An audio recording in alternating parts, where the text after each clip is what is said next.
Last video में हमने देखा था नंबर सिस्टम के बारे में, नंबर सिस्टम से रिलेटेड टाइप्स ऑफ नंबर्स देखे, फिर हम लोग नंबर सिस्टम में फिर आगे उसके प्रॉपर्टीज देखे, recurring, terminating type of, non terminating type, फिर नॉन टर्मिनेटिंग के दो पार्ट थे, रेकरिंग और नॉन रेकरिंग, और सबका एग्जांपल हमने देखा। इस वीडियो में हम लोग सबसे पहले डिस्कस करेंगे कि आखिर रैशनलाइजेशन क्या होता है, और बिफोर रैशनलाइजेशन लास्ट वीडियो में हमने बात किया था कि what is irrational. So irrational type के नंबर्स क्या होते हैं, कैसे होता है, क्या होता है डेफिनेशन इररेशनल का। तो जो नंबर रैशनल नहीं है, ठीक है, those which are not rational those are irrational. अब अगर मान लीजिए कि मेरे पास एक कोई नंबर है 1/√3, क्या ये रैशनल है या इररेशनल है? This is an irrational number. Why? क्योंकि हम यहाँ पर देखें 1, दिस इज एन इंटीजर, ये तो एक इंटीजर है, ठीक है, या नेचुरल नंबर बोल सकते हैं सिंपली, तो ये एक नेचुरल नंबर है, but √3 this is not a natural number. So यहाँ पर ये नेचुरल नंबर नहीं है, क्योंकि मेरे पास जो रैशनल नंबर का डेफिनेशन है वो क्या है, p/q होना चाहिए। p और q क्या होना चाहिए? इंडिविजुअली इंटीजर्स होने चाहिए, और जो most important condition, q should not be 0, that is denominator 0 नहीं होना चाहिए। तो अगर हम यहाँ पर कंडीशन देखें, ऊपर तो मेरा एक नेचुरल नंबर या इंटीजर है, but in the denominator natural number या इंटीजर पार्ट नहीं है, although it is not 0, but the second condition that कि p और q इंटीजर होना चाहिए वो यहाँ पर वेरीफाई नहीं कर रहा, that means it is an irrational type of number. अब आखिर ये रैशनलाइजेशन क्या है? देखिए, रैशनलाइजेशन का मतलब क्या है कि किसी भी इररेशनल नंबर को रैशनल बनाना, ठीक है। आखिर रैशनलाइजेशन करते क्यों है? तो मान लीजिए कि मेरे पास एक प्रॉब्लम है 1/√3 plus 1/√7। So we have a problem 1/√3 and 1/√7. 1/√3 and 1/, let's say 5। अब यहां पर है क्या कि हमको इसको सिंप्लीफाई करना है। तो जो बेसिक, अगर कोई रैशनल नंबर में अगर हम इस टाइप का एडिशन या सब्ट्रैक्शन करते हैं, तो मेरा तरीका क्या होता है, हम डिनोमिनेटर का क्या लेते हैं, एलसीएम। अब यहां पर क्या है कि दोनों जो नंबर है वो क्या है, इररेशनल है। Even though we can take LCM of these two irrational number, but इससे ज्यादा बेटर होगा कि अगर हम इन दोनों को इररेशनल से पहले रैशनल बना लें और उसके बाद एलसीएम लेके इसको सॉल्व करें, तो दैट वुड बी बेटर। वो जो क्या होगा, वो मेरे लिए ज्यादा आसान होगा उसको सिंप्लीफाई करना। That's why we do rationalization. आखिर हम रैशनलाइजेशन क्यों करते हैं? इसी कारण से। तो रैशनलाइजेशन का आखिर तरीका क्या है? So what is the process of rationalization, क्या कि हम रैशनलाइजेशन करते कैसे हैं? तो अगर मेरे पास कोई भी नंबर है जो इस फॉर्मेट में है, something a ± i√b, so a ± √b, अगर हमको इसको रैशनलाइज करना है, ठीक है, तो रैशनलाइज करने का बहुत ही सिंपल तरीका है। टारगेट सिर्फ आपको क्या ध्यान में रखना है कि हमको डिनोमिनेटर को रैशनलाइज बनाना है। We have to make denominator dr, I am writing denominator with shortcut dr। ये क्या डिनोट कर रहा है? डिनोमिनेटर। तो जो डिनोमिनेटर पार्ट है उसको हमको क्या बनाना होगा? रैशनल बनाना होगा, ठीक है। तो जो मेरा रैशनलाइजेशन का बेसिक टारगेट है वो क्या है कि हमको रैशनलाइज करना है किसको? डिनोमिनेटर पार्ट को। अब यहां जो इसका तरीका है बहुत ही सिंपल है। अगर साइन यहां पर प्लस है, ध्यान में रहे, अगर प्लस साइन है, मैं यहां पर दोनों साइन ले रहा हूं ताकि दोनों एक साथ ही चल जाए। तो देखिए, अगर मेरे पास प्लस साइन है यहां पर, तो हम माइनस साइन करके ऊपर नीचे मल्टीप्लाई करेंगे, a√b a-√b। तो अगर प्लस साइन है तो ऊपर नीचे क्या लेंगे? Minus sign. तो आखिर सॉल्यूशन करके क्या होगा? Now this whole thing multiplied by 1, इसी को 1 से मल्टीप्लाई करें, क्या होगा? a-√b सेम रह जाएगा। यहां पर आपको थोड़ा सा कलाकारी करना है, क्या है? a+b into a-b। तो आपने ये आइडेंटिटी पढ़ा होगा जूनियर क्लासेस में कि a+b और a-b क्या होता है? a+b a-b that is equal to a² - b²। तो यहां पर वही सेम लॉजिक हम यहां पे अप्लाई करेंगे जिस आइडेंटिटी को। तो यहां पर a+b a-b क्या हो जाएगा? a² minus b। ध्यान रहे यहां भी है बट यहां b नहीं है, यहां क्या है? √b, मतलब ये पूरा पार्ट का स्क्वायर करेंगे। तो रूट ऑफ बी का अगर हम स्क्वायर करते हैं that will end up a minus root b a square. और बताइए अगर रूट है, रूट पे अगर हम स्क्वायर चढ़ाते हैं देन रूट रिमूव्स, यहाँ पर सिर्फ क्या बचेगा, सिर्फ बी। तो अब जो मेरे पास डिनोमिनेटर का नंबर है that is a rational number. So मेरा टारगेट अचीव हो गया, क्योंकि मुझे क्या करना था, डिनोमिनेटर पार्ट को रैशनल बनाना था and we have done this. So ये है बेसिक्स ऑफ रैशनलाइजेशन, कि हम सबसे पहले ये जानते हैं कि आखिर रैशनलाइजेशन क्यों करते हैं और कैसे करते हैं। Let's see this with an example.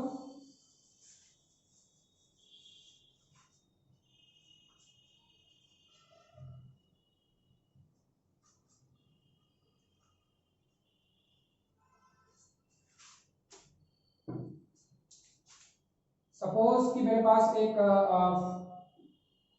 Number है 1/3 प्लस रूट ऑफ 2, हमको इसको रैशनलाइज करना। So we have to rationalize 1 divided by 3 plus root of 2। So target क्या है कि जो मेरा डिनोमिनेटर है उस डिनोमिनेटर को रैशनलाइज करना है।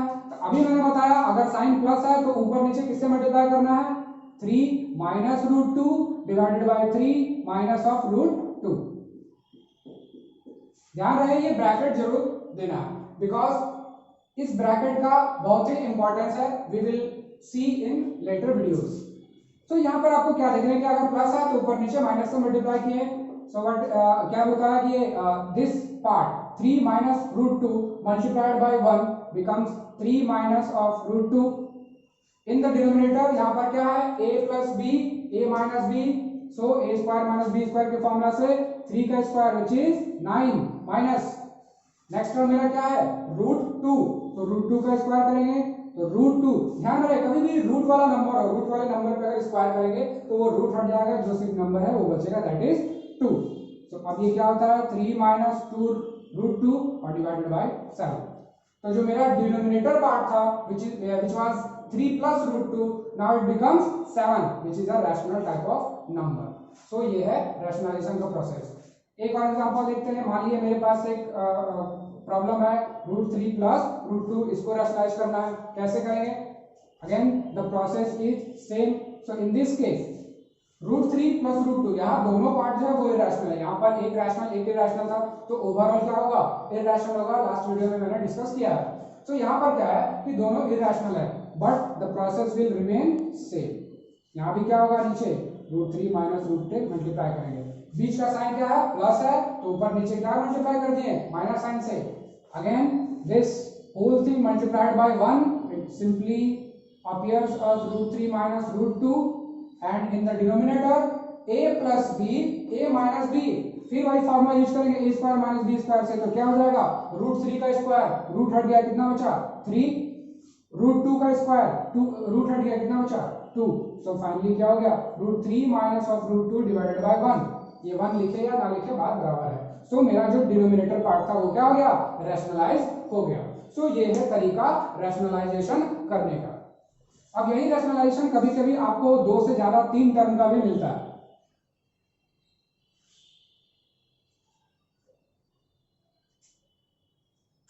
तो अगर आप आर डी शर्मा या आर एस अग्रवाल की बुक से अगर प्रॉब्लम बनाते हो तो वहां पर आपको 3 नंबर वाले डिनोमिनेटर में 3 टर्म्स वाले रैशनलाइजेशन का प्रॉब्लम मिलेगा इस टाइप से, that is 1/√2 plus √3 plus √5। I am not going to solve this problem but I will tell you how to do it. सबसे पहले आपको क्या करना है कि इसमें से किसी दो को ब्रैकेट में डाल देना है, ठीक है। मतलब ब्रैकेट में डालने का पर्पस क्या है कि ये अब हम इसको एक सिंगल नंबर की तरह, एक सिंगल इररेशनल नंबर की तरह ट्रीट करेंगे। मतलब ये दोनों इररेशनल है तो sum of irrational will be irrational. तो यहाँ पर मेरा ये दोनों पार्ट क्या हो गया, एक मिलके एक सिंगल इररेशनल नंबर बनाया। तो जो पहला स्टेप है वो सेम होगा। अब मेरे पास 2 नंबर है, एक ये है और एक ये पूरा है, इन दोनों के बीच का साइन क्या है प्लस है, then we will multiply it by with √2 minus of √3 plus √5 divided by √2 minus of √3 plus √5। तो जो प्रोसेस है वो सेम है, बस क्या करना है कि ये 2 पार्ट को हमको ग्रुप में एक ग्रुप में डाल देना। नाउ ऊपर का टर्म जो है वो तो क्या रहेगा सेम रहेगा, this will be √2 minus √3 plus of √5, नीचे सेम प्रोसेस, a प्लस पूरा होल b, a माइनस पूरा टर्म ये b, then a plus b, a minus b, this will be a square minus b square, तो √2 का square क्या बचा 2 minus point यहां पर है, आपको ध्यान यहां पर देना कि यहां पर पूरा जो टर्म b है वो एक पूरा दो टर्म का समेशन है, तो क्या लिखेंगे √3 प्लस √5 का होल स्क्वायर। ठीक है, अब क्या करना है कि यहां वाला जो पार्ट है इसको जरा सिंप्लीफाई करेंगे, तो ऊपर तो मेरा जैसा है वो सही रहेगा √3 प्लस √5, नीचे वाले पार्ट को सबसे पहले इसको सिंप्लीफाई करना होगा, तो this is 2, now this is a plus b का whole square, you already know the identity, क्या होगा इसका a का स्क्वायर दैट इज √3 का स्क्वायर कितना होगा 3 प्लस b का स्क्वायर √5 का स्क्वायर 5 प्लस 2ab, तो 2 इंटू √3 इंटू √5, तो मैंने सिंपली क्या किया a प्लस b का होल स्क्वायर का formula that is a square plus b square plus 2ab को यूज कर दिया यहां पर। अब इसको जरा और सिंप्लीफाई कर दें, तो ऊपर वाला पार्ट अगेन सेम, ये सेम वाले पार्ट को शो करना ना, नीचे 2 माइनस इसको जरा सिंप्लीफाई कर लें 5 plus 3 8 plus 2, now it is √3 into √5, ठीक है, तो दोनों को हम एक ही रूट में ले आएंगे, that will B 5 into 3 15, so it's √15। ठीक है, थोड़ा और सिंप्लीफाई करते हैं इसको, सो इट बिकम्स, इसको ब्रैकेट तोड़ें अगर, ऊपर again same, this will be 2 minus plus minus 8 minus plus minus 2 times √15, further simplification 2 minus 8 minus 6 minus 2 √15, अब यहां के बाद √2 माइनस ऑफ √3 प्लस √5, अब यहां के बाद का process I am not going to solve that, इसके बाद आपको सॉल्व करना। अब देखिए क्या कि एक स्टेप करने के बाद अब मेरे पास अब एक ही टर्म बचा है, वो इरेशनल है, यहां पर 1 2 3 टर्म था, after simplification we have just one irrational term. ठीक है, और अब इसको तो आपको रैशनलाइज करना ऑलरेडी आता है, बिकॉज जो इससे पहले वाले प्रॉब्लम है हमने डिस्कस किया, तो यहाँ पर क्या है -6 माइनस 2√15 है, तो इसको क्या करेंगे -6 प्लस 2√15 से ऊपर नीचे मल्टीप्लाई करेंगे,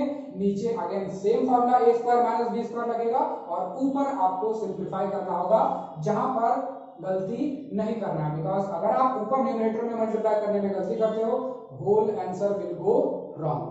सो ये है तरीका रैशनलाइजेशन करने का, दो टर्म हो या तीन टर्म हो, तीन से ज्यादा टर्म भी हो तो तरीका वही रहेगा, अगर तीन से ज्यादा टर्म होता तो पहले क्या करते हैं तीन टर्म को एक ब्रैकेट में और इसको एक सिंगल ब्रैकेट में, बट डोंट वरी, इस टाइप के प्रॉब्लम्स नहीं आने वाले। So our next part is laws of exponent, laws of exponent, what is exponent, so let's discuss. मान लीजिए कि मेरे पास एक नंबर है a, ठीक है, अब अगर हम इस a को अगर हम a इस टाइप से टोटल n टाइम्स मल्टीप्लाई करते हैं, n टाइम्स, चलो एग्जांपल के साथ चलते हैं, 2 इंटू 2 इंटू 2 इसको हम मल्टीप्लाई किए 10 टाइम्स, ठीक है, तो इसका वैल्यू क्या होगा, बहुत ही सिंपल है, अगर हम 2 को यहां पर 10 टाइम्स मल्टीप्लाई किए, now we can write this in an another form, कैसे 2 raised to the power 10। Similarly ये जो टर्म है, ये जो वैल्यू, इसको हम लिख सकते हैं a raised to the power n। अब आखिर यहां पर a क्या है n क्या है, ठीक है, तो यहां पर ये जो a वाला टर्म है, this a is called base, आधार, ठीक है, बेस। n क्या है, n इज कॉल्ड एक्सपोनेंट और सिंपली पावर, इसको आप एक्सपोनेंट भी बोल सकते हो या पावर भी बोल सकते हो।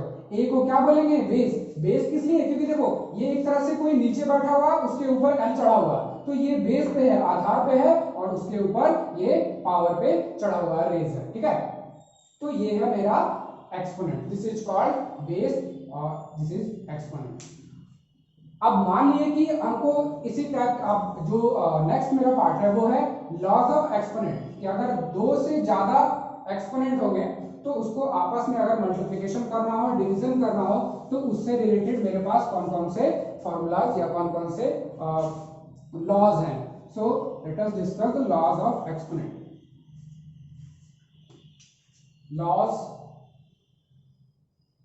Of exponents. So the first law is a to the power m multiplied by a to the power n. So जैसे जैसे मैं लॉज बताऊंगा साथ ही साथ एक एक एग्जांपल के साथ. तो अगर मेरा पहला लॉ है वो है a raised to the power m multiplied by a raised to the power n. This becomes a m plus n. ध्यान क्या रखना है यहाँ पर कि दोनों में मेरा क्या है, बेस सेम है. Base is a and a, दोनों पार्ट में मेरा बेस सेम है, लेकिन पावर क्या है वो डिफरेंट डिफरेंट है. और ध्यान रहे ये सिर्फ हम दो टर्म के लिख रहे हैं. If there is more than two terms like a to the power m, a to the power n, a to the power p, a to the power q and dot dot. इसको simplify करके कैसे लिखेंगे, सारा power आपस में add हो जाएगा. ठीक है, तो ये जनरलाइज मेथड, ये जनरलाइज वे में इसको लिख रहा हूं इस लॉ को. बाकी अभी आपको सिर्फ फिलहाल दो नंबर के लिए याद रखना है. ठीक है, एग्जांपल के लिए, एग्जांपल में मेरा होगा कि अगर मान लीजिए 2 का पावर 3 है मल्टीप्लाइड बाय 2 का पावर 2. इसको अगर हमको सिंपलीफाई करना हो तो एक तो तरीका है कि आप 2 का क्यूब निकालो, वो सिंपल है, 8 आएगा, और 2 का पावर 2 निकालो, that will be 4. So 8 multiplied by 4, so 32. So एक तो ये भी तरीका है. बट दूसरा, using the laws of exponent. So यहाँ पर मेरा बेस पार्ट जो है वो दोनों में क्या है, सेम है. तो it becomes 2 to the power 3 plus 2. So if the base is same then multiplication of two different exponents will result into the summation of two powers to the base same base, जो भी same base है, मतलब दोनों power add हो जाएंगे और base same का same रह जाएगा. Next property. Now in this case a to the power m multiplied by divided by a to the power n. यहाँ multiplication है, this time it is division. So this property says a to the power m minus n. ठीक है, यहाँ पर क्या है कि मेरे पास अगेन बेस सेम है. तो बेस अभी भी क्या है, a and this is also a, but this time it is division. तो जब अगर डिवीजन हो तो a to the power m divided by a to the power n becomes a to the power m minus n. अब यहाँ m minus n होगा कि n minus m कैसे डिसाइड करेंगे, तो जो फर्स्ट टर्म है फर्स्ट वाला का पावर पहले, सेकंड वाले का सेकंड. ठीक है, विच एग्जांपल, लेट्स सी. इसी में देखते हैं 2 का पावर 3 डिवाइडेड बाय 2 का पावर 2. क्या होगा, 2 का पावर 3 minus 2 that is 2 का power 1. this becomes simply 2. So ये है मेरा दूसरा property. Let's discuss third property. The third property is a to the power minus some n. यहाँ पर क्या है कि जो मेरा बेस है, बेस पे सम नेगेटिव पावर है, यहाँ पर कोई नेगेटिव पावर है. तो जब भी अगर किसी बेस पे अगर नेगेटिव एक्सपोनेंट हो तो इस नेगेटिव को हम पहले पॉजिटिव में इजीली कन्वर्ट कर सकते हैं. And if you convert this into positive, ये नीचे चला जाएगा, this will be 1 by a to the power n. So ध्यान करें यहाँ पावर क्या है, नेगेटिव. सो ये नेगेटिव पावर जब पॉजिटिव बन जाता है, यहाँ क्या है ये प्लस. सो जैसे ही ये पॉजिटिव बनेगा, this a will become 1 by a to the power n. Example के लिए 2 to the power minus 2 will be 1 by 2 to the power 2, that is 1 by 4. So ये है मेरा थर्ड प्रॉपर्टी.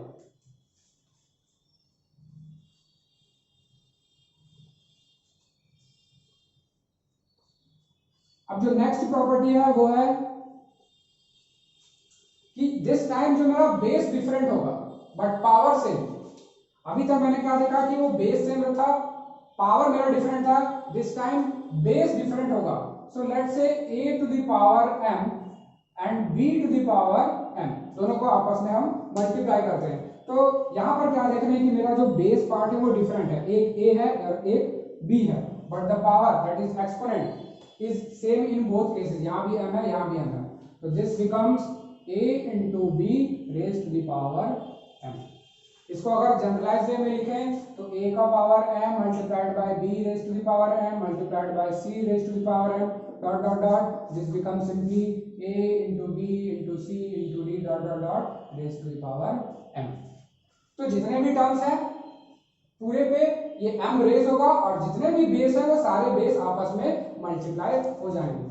इसके लिए example 2 raise to the power 3 और 3 raise to the power 3।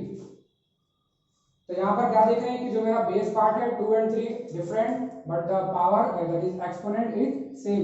ये कितना हो जाएगा 2 into 3 raise to the power 3 that is 6 raise to the power 3 2 1 6 is the answer.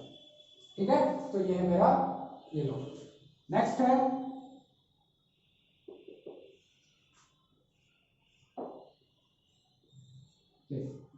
In this case, ये थोड़ा सा डिफरेंट है। यहां पर ध्यान में रहे ये n मल्टीप्लाई में है, ये n यहां पर nth रूट है। ठीक है, this is called nth root of a। ठीक है, इसको कैसे हम लोग रीड करेंगे, nth root of base a, base बोलिए ना बोलिए, nth रूट ऑफ a, और इसको हम सिंप्लीफाई करके क्या लिखते हैं a raise to the power 1 by n। So अगर कभी ये दिखे we can write this as this, इसको आप इस फॉर्म में भी लिख सकते हो, और you can write this as in the form of this LHS side. Example, अगर मेरे पास कोई टर्म है 4 और लेट्स से इट इज 7, ठीक है, दिस इज रूट 7। अब अगर यहां पर कोई भी वैल्यू n का नहीं दिया रहा है देन आपको ये ध्यान में रखना है कि अगर कुछ नहीं है मतलब यहाँ हिडन है, क्या है 2, और अगर 2 हिडन है दैट मींस यहाँ पर 7 का वैल्यू कितना हो जाएगा 1/2। ठीक है, तो ये है तरीका, this is called tooth root of या स्क्वायर रूट ऑफ 7। वही अगर इसके जगह पे रहता है यहाँ 3 and this is 7, this becomes 7 to the power 1/3। इसको क्या बोलते हैं हम, ये 3 के लिए क्या यूज करेंगे, cube root of 7। So this is square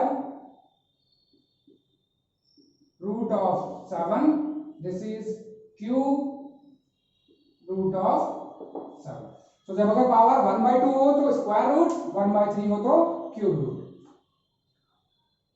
So these are the laws of exponent। अब किसी प्रॉब्लम में हो सकता है कि एक से ज्यादा प्रॉपर्टीज का या एक से ज्यादा लॉज का आपको एक साथ यूज करना पड़े। तो लेट्स सी और let's take an example. So before मैं एग्जांपल दूं आपको, एक पॉइंट है और एक होमवर्क है आपके लिए जो आपको करके रखना है। स्क्वायर ऑफ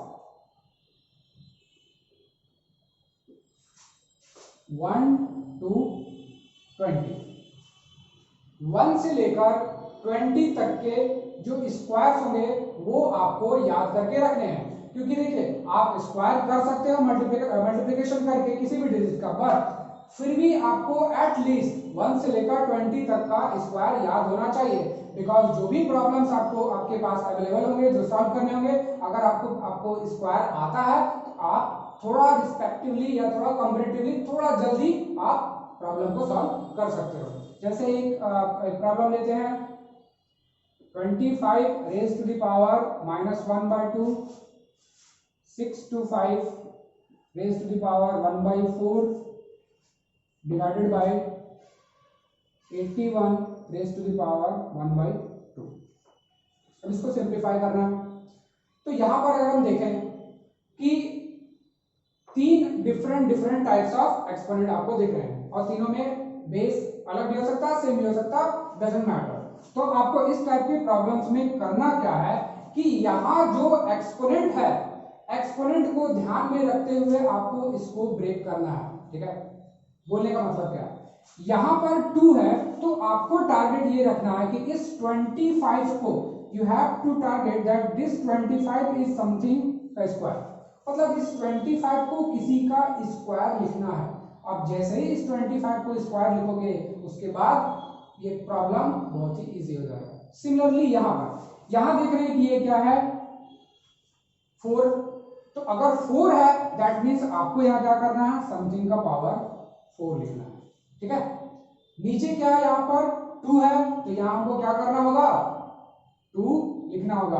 और अगर आपको ये आप तभी कर सकते हो, यहाँ पर अगर 81 है तो इसको समथिंग का स्क्वायर लिखना होगा। सो मैं क्या बोल रहा हूँ कि अगर आपको ये लिखना आता है तो ये कब आएगा, जब आपको स्क्वायर 1 से लेकर 20 तक का याद होगा, because the problem generally comes from 1 to 20 digit, ठीक है। उससे बड़ा भी आ सकता है बट मोस्ट प्रोबेबली 1 से 20 के बीच होते हैं। अनदर मेथड इज, अगर मान लीजिए आपको नहीं याद है तो जरूरी नहीं है कि मैं बोलूं और आप याद कर लो। सो अगर आपको याद नहीं है, इन दैट केस आपको क्या करना है, प्राइम फैक्टराइजेशन।